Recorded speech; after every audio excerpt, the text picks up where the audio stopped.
Assalamualaikum warahmatullahi wabarakatuh. Jumpa lagi dengan channel Ahmad Ismail 044 Ca Ahoy, channel tempatnya berbagi pengalaman dan informasi.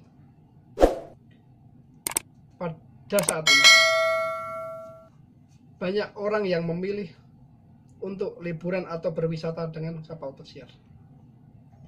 Karena berwisata dengan kapal pesiar, kita dapat mengunjungi tempat-tempat yang berada di negara lain. Selain itu, selama di atas kapal pesiar, kita juga mendapatkan fasilitas-fasilitas yang mewah. Seperti contohnya, selama kita berada di atas kapal pesiar, kita akan tidur di tempat yang nyaman. Selain itu juga, selama kita di atas kapal pesiar, kita akan makan makanan yang enak. Dan kita juga dapat menikmati fasilitas-fasilitas yang diberikan oleh kapal tersebut.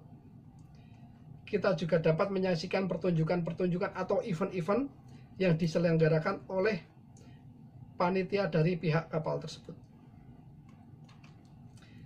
Tetapi banyak orang yang berpikiran bahwa liburan dengan kapal pesiar akan menghabiskan uang yang sangat besar. Banyak juga orang yang beranggapan bahwa liburan dengan kapal pesiar hanya bisa dilakukan oleh orang-orang yang kaya atau oleh orang-orang yang berada di kalangan atas. Tetapi menurut saya itu salah. Karena orang yang berada di kalangan menengah juga bisa menikmati liburan atau wisata dengan kapal pesiar apabila mereka bisa dengan tepat menekan anggaran atau budget-budget yang tidak diperlukan selama mereka liburan di atas kapal pesiar. Dalam video kali ini, saya akan memberikan tips-tips yang bisa dilakukan supaya Anda bisa berwisata atau liburan di kapal pesiar dengan hemat dan tidak membuat bangkrut. Simak video ini sampai selesai. Jangan lupa tekan tombol subscribe dan nyalakan loncengnya supaya Anda tidak ketinggalan video-video saya selanjutnya. Berikut ini adalah tips-tips hemat liburan dengan kapal pesiar versi Ahmad Ismail 044 channel. Yang pertama, memilih rute yang pendek dan tidak terlalu lama. Pilihlah rute yang pendek dan tidak terlalu lama. Contohnya seperti di Asia, kita bisa memilih rute dari Singapura ke Malaysia, dari Malaysia ke Thailand, dari Thailand kembali ke Singapura lagi. Karena masih di Asia, tentu harga-harga atau barang-barang yang ada di negara tersebut tidak jauh beda dengan harga yang ada di Indonesia. Karena dia masih di Asia juga, kita masih diuntungkan karena nilai tukar negara di sekitar negara Indonesia itu tidak terlalu besar dibandingkan dengan nilai tukar mata uang yang ada di Amerika ataupun di Eropa. Yang kedua, reservasi atau pemesanan tiket lebih awal. Sebaiknya kita bisa melakukan pemesanan tiket lebih awal atau jauh-jauh hari sebelum kita melakukan perjalanan. Misalkan 5-6 bulan sebelum kita melakukan perjalanan kita sudah memesan tiket. Karena dengan memesan tiket jauh hari kita akan mendapatkan harga yang lebih murah. Tetapi ingat, jangan pernah melakukan wisata dengan kapal pesiar pada saat musim liburan. Karena pada saat itu harga tiket kapal pesiar akan melonjak atau sangat mahal. Yang nomor 3, pilihlah fasilitas yang sesuai dengan anggaran. Caranya dengan mudah. Kita bisa mencari informasi fasilitas-fasilitas apa saja yang ditawarkan oleh kapal pesiar melalui, kita bisa mencarinya di internet, atau kita bisa datang langsung ke agen-agen perjalanan yang ada di kota Anda. Kita bisa bertanya-tanya di sana dengan detail tentang fasilitas-fasilitas apa saja yang ditawarkan oleh kapal pesiar yang akan kita pesan. Pasti dari pihak agen perjalanan atau agen wisata tersebut akan memberikan informasi sedetail-detailnya, dari fasilitas yang tertinggi sampai fasilitas yang paling bawah. Disitulah kita bisa memutuskan fasilitas apa yang paling tepat dan sesuai dengan anggaran kita. Banyak fasilitas-fasilitas di atas kapal pesiar yang bisa kita nikmati dengan gratis. Tetapi banyak juga fasilitas-fasilitas di kapal pesiar yang tidak gratis. Kita bisa menolak apabila ditawari oleh pihak perjalanan tersebut, apabila fasilitas itu tidak kita perlukan selama kita di atas kapal pesiar. Kemudian yang nomor 4 adalah hindari berbelanja di atas kapal. Sebaiknya Anda memikirkan barang-barang kebutuhan Anda yang Anda perlukan selama Anda di atas kapal pesiar. Apabila Anda lupa membawanya, Anda bisa membelinya di atas kapal, tetapi harganya akan sangat mahal. Harganya jauh berbeda dengan harga yang ada di darat. Jadi sebaiknya Anda membawa kebutuhan-kebutuhan Anda dari rumah. Yang nomor 5 adalah jangan makan di restoran spesial.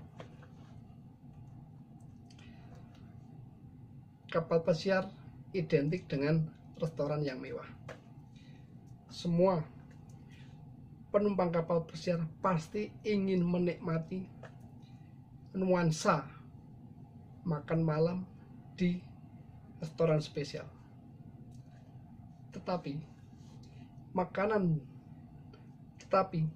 makan di restoran spesial itu tidak murah. Kita bisa mengeluarkan uang yang banyak apabila kita makan di tempat itu. Perlu diingat bahwa selama kita berada di atas kapal pesiar, kita akan mendapatkan fasilitas makan gratis di restoran utama, yang menunya tidak jauh berbeda dengan menu yang ada di restoran spesial. Di restoran utama juga disediakan steak, seafood, Asian food, western food, dan masih banyak lagi. Kita bisa mencicipi semua makanan yang ada di situ, karena di situ sistemnya you can eat all, atau Anda dapat memakan semuanya. Tetapi perlu diingat, Anda tidak diperbolehkan membungkus atau membawa makanan ke kamar. Yang nomor 6 adalah nikmati fasilitas gratis sebanyak mungkin. Mumpung kita berada di atas kapal pesiar, jadi sebanyak mungkin fasilitas-fasilitas yang gratis yang disediakan oleh kapal harus kita nikmati, seperti berenang. Kemudian kita bisa menggunakan alat-alat olahraga yang ada di gym, fitness. Kemudian kita bisa menggunakan tempat-tempat olahraga yang ada di open deck atau di sport deck, di deck terbuka. Kita juga bisa menikmati lari-lari di deck paling atas sambil kita menikmati pemandangan laut. Dan yang nomor selanjutnya adalah jangan terlalu banyak menggunakan SIM card atau kartu kapal. Semua penumpang kapal pesiar akan mendapatkan yang namanya SIM card atau kartu kapal. Kartu ini didapatkan ketika Anda check-in di pelabuhan sebelum Anda naik ke kapal pesiar. Fungsi dari kartu ini adalah untuk membuka kamar Anda. Tetapi kartu ini juga berfungsi untuk bertransaksi sebagai gantinya uang. Karena kartu tersebut terhubung langsung dengan kartu kredit Anda ataupun dengan kartu debit Anda. Kalau cuma untuk membuka kamar, itu tidak dikenakan biaya. Tetapi jika Anda menggunakan kartu tersebut untuk bertransaksi, pasti dong Anda akan mendapatkan tagihan. Untuk itu, jangan terlalu banyak menggunakan SIM card untuk berbelanja atau bertransaksi. Yang nomor 8 adalah jangan menggunakan WiFi di atas kapal. Seluruh kapal pesiar yang ada di seluruh dunia ini pasti menyediakan yang namanya WiFi bagi seluruh penumpangnya. Tetapi WiFi itu tidak gratis dan harganya sangat mahal. Juga koneksinya sangat lambat dibandingkan dengan koneksi internet yang ada di darat. Jadi sebaiknya selama Anda di atas kapal, Anda harus bersabar. Anda bisa menggunakan WiFi ketika kapal yang Anda naiki berlabuh di pelabuhan. Anda bisa menggunakan WiFi di pelabuhan tersebut secara bebas dan sepuas-puasnya. Semoga tips-tips itu bermanfaat supaya bagi orang yang ingin berwisata atau liburan dengan kapal pesiar bisa lebih hemat dan supaya tidak membuat kita terbebani dengan tagihan-tagihan setelah kita turun dari kapal pesiar.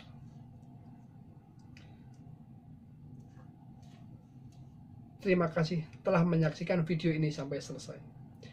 Apabila Anda punya kritik, saran, dan komentar, jangan lupa tulis di kolom komentar di bawah.